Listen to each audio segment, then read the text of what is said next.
Un any més celebrem la Diada Nacional de Catalunya, però ara ho fem en una situació d'excepcionalitat social i sanitària que ens ha de fer alçar-nos altra vegada. La pandèmia de la Covid-19 ha accelerat i ha fet més evident com el sistema capitalista arrasa les vides de la gent treballadora per servir els interessos d'uns quants. Les condicions amb què s'ha hagut d'afrontar han estat nefastes a causa de retallades, privatitzacions, retrocés de drets laborals i inacció davant la violència masclista i emergència climàtica. Per un costat, el govern espanyol, el més progressista de la història, que segueix alimentant la il·lusió que dins del règim del 78 és possible garantir el canvi, ha demostrat no ser capaç de prendre mesures contundents que protegeixin les classes populars davant els interessos carronyaires del capital.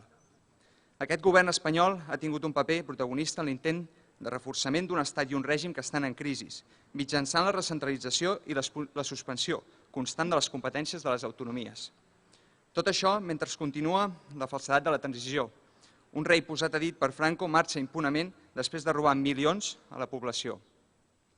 Un estat espanyol que, en comptes de parlar d'internalitzar la sanitat privada i posar tots els recursos al servei de la població, en comptes de parlar de la nacionalització dels sectors imprescindibles o en comptes de garantir un parc d'habitatge públic o de regular el preu del lloguer que permeti una llar digna, ha aprofundit en el control social i ha posat el focus en la responsabilitat individual.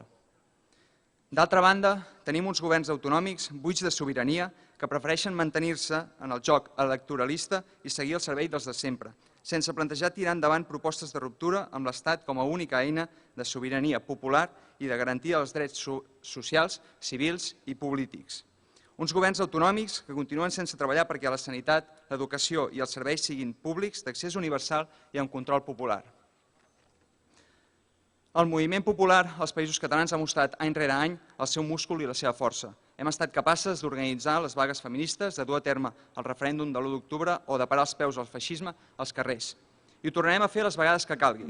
Però ara, davant del context de precarietat extrema que es presenta i d'un previsible augment de la repressió estatal, ens caldrà tenir intel·ligència i teixir la màxima unitat bastida al voltant d'un programa revolucionari.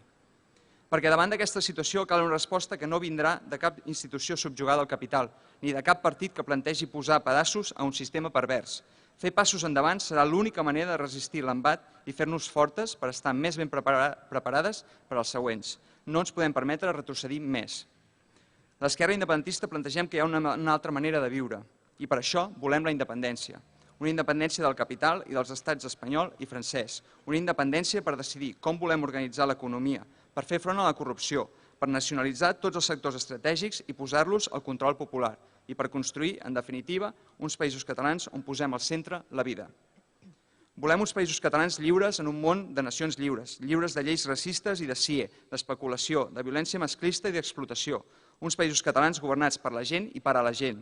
Que l'escola pública, els papers per a totes, les llars d'infants gratuïtes o la reducció de la jornada laboral siguin els primers passos per a l'establiment d'un govern socialista i feminista.